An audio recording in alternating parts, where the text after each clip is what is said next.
8 ਤਰੀਕ ਨੂੰ ਜੀ ਉਹ ਕਾਰਾ ਹੁੰਦਾ ਹੈ। 11 ਤਰੀਕ ਨੂੰ ਉਹਦੀ ਰਪਟ ਹੁੰਦੀ ਹੈ ਤੇ ਅੱਜ 1 ਮਹੀਨਾ ਹੋ ਗਿਆ ਜੀ। ਪੁਲਿਸ ਦੇ ਕੋਲੇ ਚੀਜ਼ ਜਾਂਦੀ ਹੈ ਤਾਂ ਕੀ ਹੋ ਸਕਦਾ ਸੀ 1 ਮਹੀਨੇ ਦੇ ਵਿੱਚ। ਜੇ ਇਹ ਕੰਮ ਹੋਇਆ ਤਾਂ ਇੱਕ ਬਹੁਤ ਅੱਛਾ ਕੰਮ ਹੈ, ਜੇ ਨਹੀਂ ਹੋਇਆ ਤੇ ਇਸ ਦਾ ਮਤਲਬ ਇਹ ਹੈ ਕਿ ਪੁਲਿਸ ਜਿਹੜੀ ਹੈ 1960 ਤੋਂ ਹੀ ਬਦਨਾਮ ਹੈ। ਜਦੋਂ ਇਲਾਹਾਬਾਦ ਹਾਈ ਕੋਰਟ ਨੇ ਇਹ ਕਿਹਾ ਸੀ police is an organised gang in dacoits, ਇਹ ਸਹੀ ਹੈ, ਪੁਲਿਸ ਥਾਣੇ ਦੀ ਮੋਹਰ ਲੱਗੀ ਹੋਈ ਹੈ ਉੱਤੇ।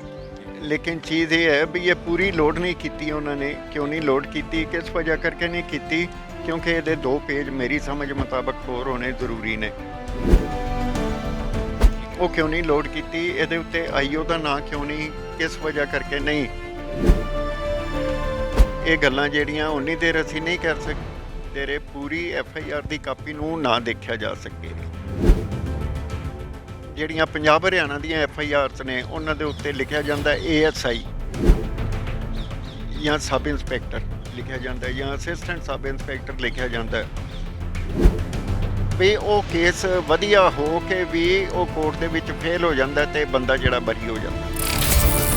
ਤੇ ਮਿਸ਼ਰਾ ਜੀ ਦਾ ਬੇਟਾ ਜਿਹੜਾ ਹੈ ਪੇਸ਼ ਹੋ ਗਿਆ, ਉਸ ਤਾੜਨਾ ਤੋਂ ਬਾਅਦ ਪਹਿਲੋਂ ਨਹੀਂ ਪੇਸ਼ ਹੋਇਆ, ਉਹ ਤਾੜਨਾ ਤੋਂ ਬਾਅਦ ਪੇਸ਼ ਹੋਇਆ। ਜੇ ਉਹ ਪੇਸ਼ ਹੋਇਆ ਤੇ ਉਹਦੀ ਗ੍ਰਿਫਤਾਰੀ ਹੋਈ ਹੈ ਤੇ ਫਿਰ ਇਹ ਜਿਹੜੇ ਨੇ ਮਿਸ਼ਰਾ ਜੀ ਤੋਂ ਅੱਗੇ ਨੇ। ਭਾਰਤ ਸਰਕਾਰ ਦਾ ਜਿਹੜਾ ਮੰਤਰੀ ਹੈ ਉਹਦੇ ਤੋਂ ਇਹ ਅੱਗੇ ਨੇ। ਇਹ ਲੋਕ ਇਹਨਾਂ ਦੇ ਉੱਤੇ ਕਿਉਂ ਫੇਵਰ ਕੀਤੀ ਜਾ ਰਹੀ ਹੈ, ਕਿਸ ਹਿਸਾਬ ਨਾਲ ਕੀਤੀ ਜਾ ਰਹੀ ਹੈ? ਅਜੇ ਤੱਕ ਇਹਨਾਂ ਦੀ ਇਨਵੈਸਟੀਗੇਸ਼ਨ ਕਿਉਂ ਨਹੀਂ ਹੋਈ, ਇੰਟਰੋਗੇਸ਼ਨ ਕਿਉਂ ਨਹੀਂ ਹੋਈ, ਪੁੱਛਗਿੱਛ ਕਿਉਂ ਨਹੀਂ ਹੋਈ? ਇਹਨਾਂ ਨੇ ਇਨਵੈਸਟੀਗੇਸ਼ਨ ਜਿਹੜੀ ਹੈ ਉਹਦੇ ਵਿੱਚ ਪਾਰਟਿਸਿਪੇਟ ਕੀਤਾ ਜਾਂ ਨਹੀਂ ਕੀਤਾ, ਉਹਦੇ ਕੀ ਸਿੱਟੇ ਜਾਂ ਨਿਸ਼ਕਰਸ਼ ਨਿਕਲੇ ਨੇ? ਜੇ ਉਹ ਸੁਰਾਗ ਨਹੀਂ ਮਿਲਿਆ ਤੇ ਇਸ ਦਾ ਮਤਲਬ ਇਹ ਹੈ ਵੀ ਕੋਰਟ ਵਿੱਚ ਉਹ ਨਹੀਂ ਗਏ, ਐਂਟੀਸਪੇਟਰੀ ਬੇਲ ਉਹਨਾਂ ਨੇ ਨਹੀਂ ਲਈ। ਔਰ ਹੋਰ ਤਾਂ ਹੋਰ, ਜੇ ਐਂਟੀਸਪੇਟਰੀ ਬੇਲ ਨਹੀਂ ਲਈ ਤੇ ਇਸ ਦਾ ਮਤਲਬ ਇਹ ਹੈ ਪੁਲਿਸ ਵਾਲਿਆਂ ਨੇ ਕਿਹਾ ਹੋਣਾ 50,000 ਲੱਖ ਸਾਨੂੰ ਦੇ ਜਾਓ ਤੇ ਤੁਹਾਨੂੰ ਕੋਰਟ 'ਚ ਜਾਣ ਦੀ ਜ਼ਰੂਰਤ ਨਹੀਂ, ਵਕੀਲ ਕਰਨ ਦੀ ਜ਼ਰੂਰਤ ਨਹੀਂ। ਤੁਸੀਂ ਐਂਟੀਸਪੇਟਰੀ ਬੇਲ ਇਸ ਲਈ ਲੈਣੀ ਹੈ ਨਾ, ਪੁਲਿਸ ਗ੍ਰਿਫਤਾਰ ਨਾ ਕਰੇ ਤੇ ਅਸੀਂ ਗ੍ਰਿਫਤਾਰ ਹੀ ਨਹੀਂ ਕਰਦੇ ਤੁਹਾਨੂੰ। ਯੂਪੀ ਦੇ ਵਿੱਚ ਕਾਨੂੰਨ ਮੰਤਰੀ ਹੈ, ਉਹਨੇ ਵੇਖਣਾ ਵੀ ਅਜੇ ਤੱਕ ਇਹ ਜਿਹੜਾ ਹੈ ਇਹਦਾ ਕੋਈ ਰਸਤਾ ਕਿਉਂ ਨਹੀਂ, ਚਾਲ ਕਿਉਂ ਨਹੀਂ ਨਿਕਲੀ ਔਰ ਕਿਸ ਗਤੀ ਤੇ ਇਹ ਚੱਲ ਰਿਹਾ ਕੇਸ ਔਰ ਕੀ ਮਿਲੀ ਭੁਗਤ ਜਾਂ ਮਿਲੀ ਧਾਂਦਲੀ ਹੋ ਰਹੀ ਹੈ ਇਹਦੇ ਵਿੱਚ।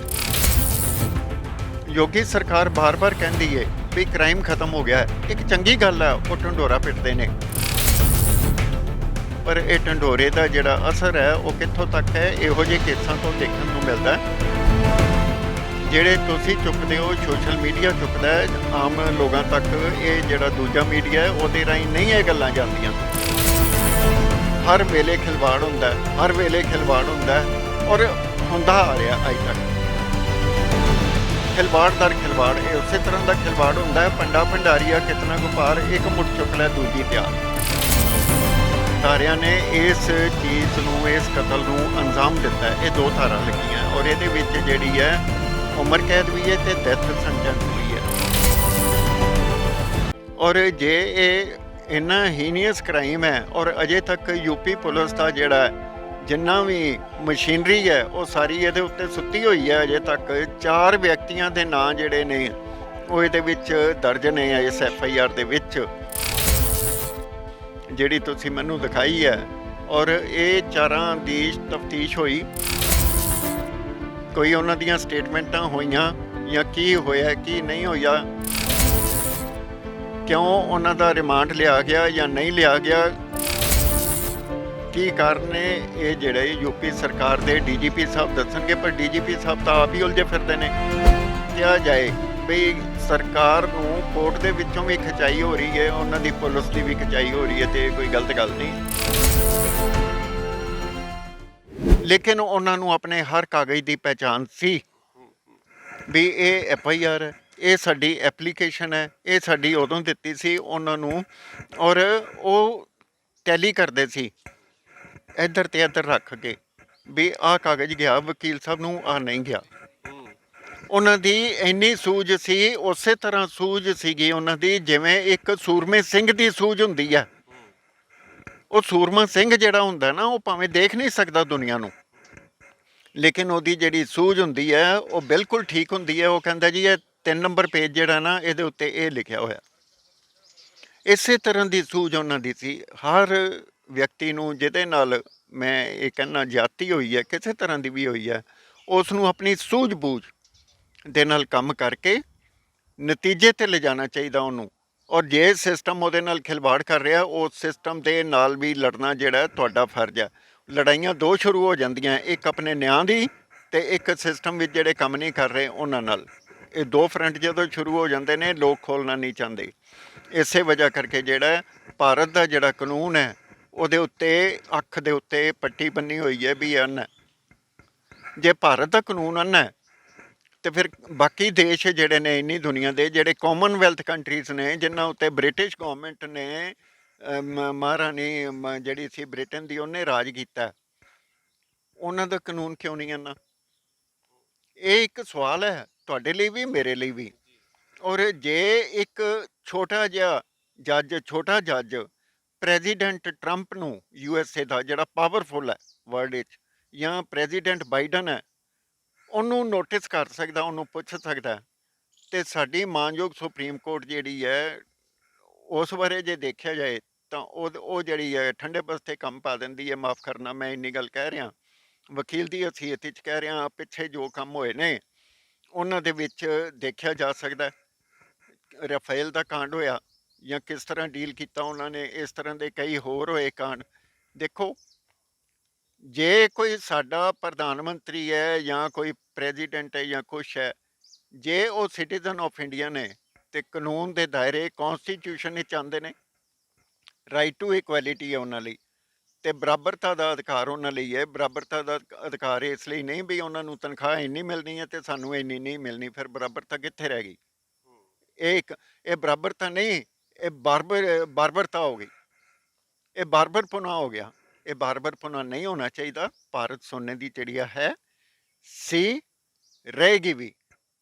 ਔਰ ਇਸ ਨੂੰ ਸੋਨੇ ਦੀ ਚਿੜੀਆ ਜਿਹੜੀ ਹੈ, ਲੁੱਟਣ ਵਾਲਿਆਂ ਦੀ, ਪਹਿਲੇ ਵਿਦੇਸ਼ਾਂ ਤੋਂ ਆਉਂਦੇ ਸੀ ਲੁੱਟਣ ਵਾਲੇ, ਹੁਣ ਇੱਥੇ ਹੀ ਬੈਠੇ ਨੇ ਲੁੱਟਣ ਵਾਲੇ, ਲੇਕਿਨ ਲੁੱਟਣ ਵਾਲਿਆਂ ਦੀ ਵੀ ਕੋਈ ਕਮੀ ਨਹੀਂ। ਸੋਨੇ ਦੀ ਚਿੜੀਆ ਦੇ ਸੋਨੇ ਵਿੱਚ ਵੀ ਕੋਈ ਕਮੀ ਨਹੀਂ ਆਈ। ਸਰ, ਜਿਹੜਾ 302 ਦੀ ਧਾਰਾ ਹੈ, ਇਹਦੇ ਵਿੱਚ ਫਾਂਸੀ ਦੀ ਸਜ਼ਾ ਹੁੰਦੀ ਹੈ, ਜਦਕਿ ਆਪਣੇ ਭਾਰਤ ਸਰਕਾਰ ਨੇ ਫਾਂਸੀ ਦੀ ਸਜ਼ਾ ਬੰਦ ਕਰਤੀ ਹੈ। ਜੇ ਐਕਿਊਜ਼ਡ ਮਿਲ ਜਾਂਦੇ ਨੇ, ਪੁਲਿਸ ਚੱਕ ਲੈਂਦੀ ਹੈ ਹੈ ਨਾ, ਤੇ ਉਹਨਾਂ ਨੂੰ ਕੀ ਸਜ਼ਾ ਮਿਲ ਸਕਦੀ ਹੈ? ਦੇਖੋ, ਪਹਿਲੀ ਚੀਜ਼ ਤੁਹਾਨੂੰ ਮੈਂ ਇੱਕ ਗੱਲ ਦੱਸ ਦਿਆਂ, ਫਾਂਸੀ ਦੀ ਸਜ਼ਾ ਅੱਜ ਵੀ ਹੈ, ਅੱਜ ਵੀ ਚੱਲ ਰਹੀ ਹੈ। ਲੇਕਿਨ ਮਾਨਯੋਗ ਸੁਪਰੀਮ ਕੋਰਟ ਨੇ ਇਹ ਗੱਲ ਕਹੀ ਹੈ ਕਿ ਫਾਂਸੀ ਦੀ ਸਜ਼ਾ rare of the rarest cases ਵਿੱਚ ਮਿਲਣੀ ਚਾਹੀਦੀ। ਉਹ ਪਹਿਲਾਂ ਵੀ ਕਹਿੰਦੇ ਸਨ, ਹੁਣ ਵੀ ਕਹਿੰਦੇ ਨੇ। ਜੇ ਇਹ ਫਾਂਸੀ ਦੀ ਸਜ਼ਾ ਜਿਹੜੀ ਹੈ ਇਹ ਖ਼ਤਮ ਕਰ ਦਿੱਤੀ ਹੈ ਭਾਰਤ ਸਰਕਾਰ ਨੇ, ਤੇ ਫਿਰ ਇੰਡੀਅਨ ਪੀਨਲ ਕੋਡ ਦੇ ਵਿੱਚ ਕਈ ਓਫੈਂਸ ਐਸੇ ਨੇ, ਜਿਵੇਂ 302 ਦਾ ਓਫੈਂਸ ਹੈ, ਉਹਦੇ ਵਿੱਚ ਜਿਹੜੀ ਹੈ ਉਸ ਦਾ ਵੀ ਅਮੈਂਡਮੈਂਟ ਹੋਣਾ ਜ਼ਰੂਰੀ ਸੀ। ਜੇ ਅਮੈਂਡਮੈਂਟ ਨਹੀਂ ਹੋਇਆ, ਇਸ ਦਾ ਮਤਲਬ ਇਹ ਹੈ ਕਿ ਇਹ ਇੱਕ ਗੱਲ ਜਿਹੜੀ ਹੈ ਕਿੱਥੇ ਹੈ। ਇਸ ਚੀਜ਼ ਨੂੰ ਮੈਂ ਨਹੀਂ ਕਹਿੰਦਾ, ਤੁਸੀਂ ਆਪ ਦੇਖ ਲਓ। ਸਰ, ਫਿਰ ਇਹਦੇ ਵਿੱਚ ਦੋਸ਼ੀਆਂ ਨੂੰ ਕਿਹੜੀ ਕਿਹੜੀ ਸਜ਼ਾ ਮਿਲ ਸਕਦੀ ਹੈ ਜੀ?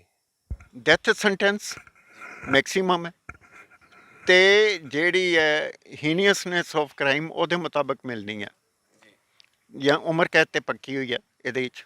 ਸਰ, ਇਹਦੇ ਵਿੱਚ ਨਾ ਜੀ 2 ਲੇਡੀਜ਼ ਨੇ ਤੇ 2 ਜੈਂਟਸ ਨੇ, ਜਿਨ੍ਹਾਂ ਦਾ ਨਾਮ ਐਕਿਊਜ਼ਡ 'ਚ ਬੋਲਦਾ। ਕਿ ਲੇਡੀਜ਼ ਨੂੰ ਵੀ ਸੇਮ ਸਜ਼ਾ ਮਿਲੇਗੀ ਜਿਹੜੀ ਜੈਂਟਸ ਨੂੰ ਮਿਲੇਗੀ, ਜਾਂ ਜੈਂਟਸ ਨੂੰ ਹੋਰ ਸਜ਼ਾ ਮਿਲੇਗੀ? ਬਿਲਕੁਲ ਉਹੀ ਸਜ਼ਾ ਮਿਲੇਗੀ। ਮੈਂ ਤੁਹਾਨੂੰ ਇੱਕ ਯਾਦ ਕਰਾਨਾ, ਆਪਣੀ ਅਰਲੀ ਡੇਜ਼ ਆਫ ਪ੍ਰੈਕਟਿਸ 1984-85 ਦੇ ਵਿੱਚ ਮੇਰੇ ਕੋਲ ਪਟਿਆਲੇ ਦੇ ਪਿੰਡ ਘੜਾਮ ਤੋਂ ਇੱਕ ਕੇਸ ਆ ਗਿਆ, ਮਰਡਰ ਕੇਸ, ਜਿਹਦੇ ਵਿੱਚ ਥੱਲਿਓਂ ਸਜ਼ਾ ਹੋਈ ਸੀ। ਉਹ ਮਰਡਰ ਰੈਫਰੈਂਸ ਜਿਹੜਾ ਸੀ ਉਹ ਹਾਈ ਕੋਰਟ ਹੀ ਸੀ। ਮੈਂ ਉਹਦੀ ਪੈਰਵਾਈ ਕਰ ਰਿਹਾ ਸੀ, ਨਾਲ ਅਪੀਲ ਦੀ ਵੀ ਪੈਰਵਾਈ ਕਰ ਰਿਹਾ ਸੀ।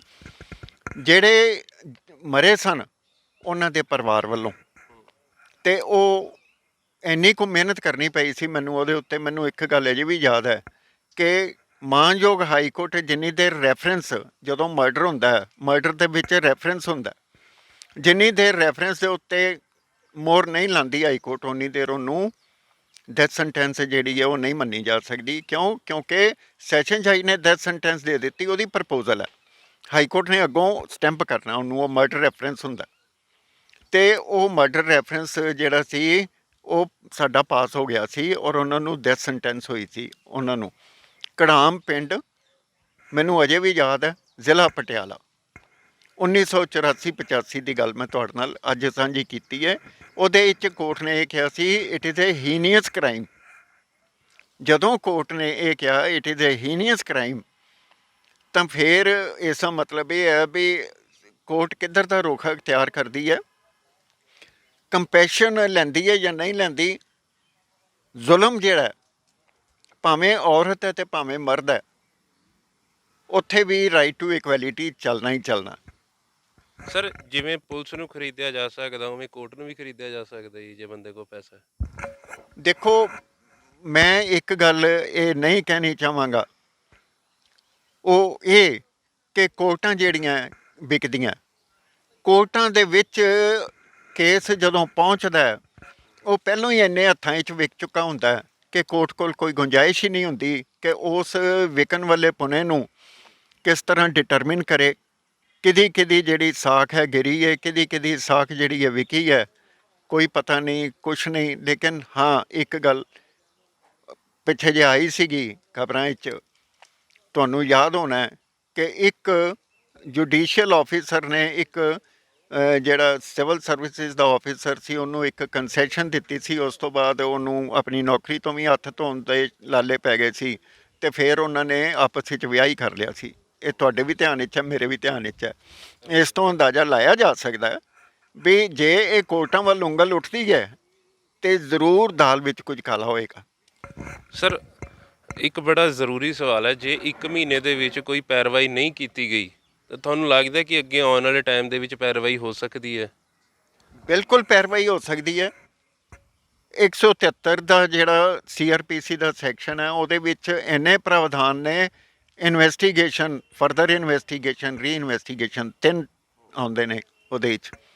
ਔਰ ਜਿਹੜੀ ਅਫੈਕਟਡ ਪਾਰਟੀ ਹੈ ਉਹ ਇਹਨਾਂ 3 ਹੈਡਸ ਦੇ ਥੱਲੇ ਜਾ ਕੇ ਕੁਛ ਵੀ ਜਿਹੜੀ ਹੈ DGP ਹੋਮ ਮਿਨਿਸਟਰ ਤੋਂ ਇਹ ਮੰਗ ਕਰ ਸਕਦੀ ਹੈ, ਔਰ ਕਾਮਯਾਬ ਹੁੰਦੀਆਂ ਇਹ ਮੰਗਾਂ। ਮੇਰੇ ਤਜਰਬੇ ਤੋਂ ਮੈਂ ਇਹ ਗੱਲ ਕਹਿ ਰਿਹਾ। ਸਰ ਇੱਕ ਨਜ਼ਰੀਆ ਹੋਰ ਕਾਨੂੰਨ ਦੇ ਪੈਰੋਕਾਰਾਂ ਦਾ, ਅਗਰ ਇਹ ਕੇਸ ਤੁਹਾਡੇ ਕੋਲ ਹੁੰਦਾ ਜੀ, ਬਾਈ ਚਾਂਸ ਮੈਂ ਇਹ ਗੱਲ ਕਰ ਰਿਹਾ, ਅਗਰ ਤੁਸੀਂ ਇਸ ਕੇਸ ਨੂੰ ਕਿਵੇਂ ਦੇਖਦੇ, ਤੇ ਹੁਣ ਤੱਕ ਕੀ ਹੋ ਜਾਣਾ ਚਾਹੀਦਾ ਸੀ, ਤੇ ਇਸ ਤੋਂ ਬਾਅਦ ਕੀ ਹੁੰਦਾ ਅਗਰ ਇਹ ਕੇਸ ਤੁਹਾਡੇ ਕੋਲ ਹੁੰਦਾ?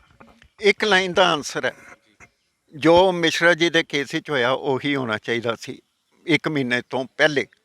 ਇਹ 1 ਮਹੀਨਾ ਲੇਟ ਕਿਉਂ ਹੋਇਆ, ਇਹਦੀ ਡਿਲੇ ਕਿਉਂ ਹੋਈ ਹੈ, ਇਹ ਇੱਕ ਆਪਣੇ ਆਪ ਦੇ ਵਿੱਚ ਬੜਾ ਵੱਡਾ ਸਵਾਲੀਆ ਚਿੰਨ੍ਹ ਹੈ। ਔਰ ਜਿਹਨੂੰ ਯੂਪੀ ਸਰਕਾਰ ਨੇ ਤੇ ਯੂਪੀ ਦੀ ਜਿਹੜੀ ਪੁਲਿਸ ਹੈ ਉਹਨੇ ਦੱਸਣਾ, ਉਹ ਉਹਨਾਂ ਨੇ ਇਹਨਾਂ ਦਾ ਜਵਾਬ ਦੇਣਾ, ਕਿਸੇ ਹੋਰ ਨੇ ਨਹੀਂ। ਬਹੁਤ ਬਹੁਤ ਧੰਨਵਾਦ ਭੱਟੀ ਸਾਹਿਬ, ਤੁਸੀਂ ਸਾਨੂੰ ਟਾਈਮ ਦਿੱਤਾ, ਤੁਸੀਂ ਸਾਨੂੰ ਆਪਣਾ ਬੜੇ ਕੀਮਤੀ ਟਾਈਮ ਦੇ ਵਿੱਚ ਟਾਈਮ ਦਿੱਤਾ। ਇੱਥੇ ਅਸੀਂ ਬੜੇ ਗਰੀਨਰੀ ਦੇ ਵਿੱਚ ਅਸੀਂ ਇੰਟਰਵਿਊ ਕਰ ਰਹੇ ਸੀਗੇ, ਸਰ ਨੂੰ ਅਸੀਂ ਕਿਹਾ ਸੀਗਾ ਸਰ ਇੱਕ ਸ਼ਾਂਤਮਈ ਮਾਹੌਲ ਦੇ ਵਿੱਚ ਅਸੀਂ ਗੱਲ ਕਰਨੀ ਹੈ। ਸਰ ਤੁਸੀਂ ਕੀ ਮੈਸੇਜ ਦੇਣਾ ਚਾਹੋਗੇ ਇਸ ਕੇਸ ਨੂੰ ਲੈ ਕੇ? ਮੈਂ ਇਸ ਕੇਸ ਨੂੰ ਲੈ ਕੇ ਇਹ ਮੈਸੇਜ ਦੇਣਾ ਚਾਹਾਂਗਾ, ਇਸ ਵੇਲੇ ਜਿਹੜਾ ਸਾਡੇ ਬੱਚਿਆਂ ਦੇ ਵਿੱਚ ਯੂਰਪੀ ਕਲਚਰ ਜਿਹੜਾ ਘਰ ਕਰ ਰਿਹਾ, ਨਸ਼ੇ ਘਰ ਕਰ ਰਹੇ ਨੇ, ਇਹ ਹਿੰਦੁਸਤਾਨ ਦੀ ਸੱਭਿਅਤਾ ਨੂੰ ਉਜਾੜਨ ਦਾ ਇੱਕ ਬੜਾ ਵੱਡਾ ਸਾਜ਼ਿਸ਼ ਹੈ। ਕੌਮਾਂਤਰੀ ਪੱਧਰ 'ਤੇ ਇਹ ਕਹੀ ਜਾ ਸਕਦੀ ਹੈ ਸਾਜ਼ਿਸ਼। ਇਸ ਤੋਂ ਬਚਣ ਦੀ ਜ਼ਰੂਰਤ ਹੈ ਸਾਨੂੰ। ਇੱਕ ਉਹ ਵੀ ਜ਼ਮਾਨਾ ਸੀ ਜਦੋਂ ਹਿਊਨ ਸਾਂਗ, ਤੁਸੀਂ ਸੁਣਿਆ ਹੋਇਆ, ਹਿਸਟੋਰੀ 'ਚ ਆਇਆ ਸੀ, ਹਿਸਟੋਰੀਅਨ, ਉਹਨੇ ਆਪਣੀ ਲਿਖਤ ਵਿੱਚ ਲਿਖਿਆ ਸੀ ਕਿ ਮੈਂ ਚਾਈਨਾ ਤੋਂ ਚੱਲਿਆ ਅਤੇ ਮੈਂ ਭਾਰਤ ਦੇ ਕਈ ਹਾਈਵੇਜ਼ ਤੋਂ ਨਿਕਲਿਆ, ਜਾਂ ਜੋ ਵੀ ਮੁੱਖ ਸ਼ਾਹ ਮਾਰਗ ਸਨ ਜਾਂ ਸ਼ਾਹਰਾਹ ਸਨ ਉਹਨਾਂ ਤੋਂ ਨਿਕਲਿਆ, ਅਤੇ ਇੱਥੋਂ ਦੇ ਲੋਕ ਬੜੇ ਚੰਗੇ ਨੇ, ਆਓ ਭਗਤ ਕਰਦੇ ਨੇ, ਇੱਥੇ ਲੁੱਟ ਖਸੁੱਟ ਅਤੇ ਕ੍ਰਾਈਮ ਦਾ ਕੋਈ ਨਾਂ ਨਹੀਂ। ਜੇ ਉਹ ਜ਼ਮਾਨਾ ਸੀ ਅਤੇ ਅੱਜ ਇਹ ਜ਼ਮਾਨਾ ਕਿਉਂ ਆਇਆ? ਸਾਡੇ ਬੱਚਿਆਂ ਨੂੰ, ਸਾਡੇ ਮਾਂ ਪਿਓ ਨੂੰ, ਸਾਡੇ ਜਿਹੜੇ ਦਾਦੀ ਦਾਦੇ ਨੇ, ਉਹਨਾਂ ਨੂੰ ਫੁਰਸਤ ਹੋਣੀ ਚਾਹੀਦੀ ਹੈ ਕਿ ਅਸੀਂ ਆਪਣੀਆਂ ਆ ਰਹੀਆਂ ਪੀੜ੍ਹੀਆਂ ਨੂੰ ਕਿਵੇਂ ਤੇ ਕਿਸ ਹਿਸਾਬ ਨਾਲ ਸੰਭਾਲਣਾ ਹੈ। ਨੂੰ ਸੱਸ ਨੂੰ ਆਪਸ ਵਿੱਚ ਲੜਨ ਤੋਂ ਟਾਈਮ ਨਹੀਂ, ਤੇ ਬੱਚੇ ਜਿਹੜੇ ਨੇ ਉਹ ਇਗਨੋਰ ਫੀਲ ਕਰਦੇ ਨੇ, ਤੇ ਉਹ ਫਿਰ ਆਪ ਮੁਹਾਰੇ ਕਿਸੇ ਐਸੇ ਪਾਸੇ ਚੱਲ ਜਾਂਦੇ ਨੇ ਜਿਹਦੇ ਨਤੀਜੇ ਜਿਹੜੇ ਨੇ ਆਹ ਕੇਸ ਹੀ ਤੁਹਾਡੇ ਸਾਹਮਣੇ ਆ ਰਹੇ ਨੇ। ਬਹੁਤ ਬਹੁਤ ਧੰਨਵਾਦ ਭੱਟੀ ਸਾਹਿਬ ਸਾਡੇ ਨਾਲ ਗੱਲਬਾਤ ਕਰਨ ਲਈ। ਅਗਰ ਕੋਈ ਮੇਰਾ ਭਰਾ ਭੈਣ ਭੱਟੀ ਸਾਹਿਬ ਤੋਂ ਕੋਈ ਸਲਾਹ ਲੈਣਾ ਚਾਹੁੰਦਾ ਹੈ, ਡਿਸਕ੍ਰਿਪਸ਼ਨ ਦੇ ਵਿੱਚ ਅਸੀਂ ਉਹਨਾਂ ਦਾ ਨੰਬਰ ਦੇ ਦਾਂਗੇ ਜੀ, ਤੁਸੀਂ ਉਹਨਾਂ ਨੂੰ ਡਾਇਰੈਕਟ ਕਾਲ ਕਰ ਸਕਦੇ ਹੋ। ਜੇ ਹੁਣ ਤੱਕ ਤੁਹਾਨੂੰ ਇਹ ਵੀਡੀਓ ਚੰਗੀ ਲੱਗੀ ਹੈ ਜਾਂ ਹੁਣ ਤੱਕ ਤੁਸੀਂ ਦੇਖ ਰਹੇ ਹੋ ਤਾਂ ਪਲੀਜ਼ ਚੈਨਲ ਨੂੰ ਸਬਸਕ੍ਰਾਈਬ ਤੇ ਵੀਡੀਓ ਨੂੰ ਲਾਈਕ ਕਰਕੇ ਜ਼ਰੂਰ ਜਾਣਾ। ਹਰਚਰਨ ਦੇ ਕੇਸ ਦੀ ਪੈਰਵਾਈ ਕਿੱਥੇ ਤੱਕ ਪਹੁੰਚੀ ਹੈ ਤੇ ਕਿੱਥੇ ਤੱਕ ਜਾਏਗੀ, ਕੀ ਅਪਡੇਟ ਹੈ, ਤੁਹਾਨੂੰ ਹਮੇਸ਼ਾ ਦੇਖਣ ਨੂੰ ਮਿਲੇਗਾ ਜੀ ਸੱਚਾਈ ਆਤਿਜ਼ਮ ਟੀਵੀ ਤੇ ਅਣਖ ਪੰਜਾਬ ਦੀ ਨਿਊਜ਼ ਚੈਨਲ ਤੇ। ਧੰਨਵਾਦ।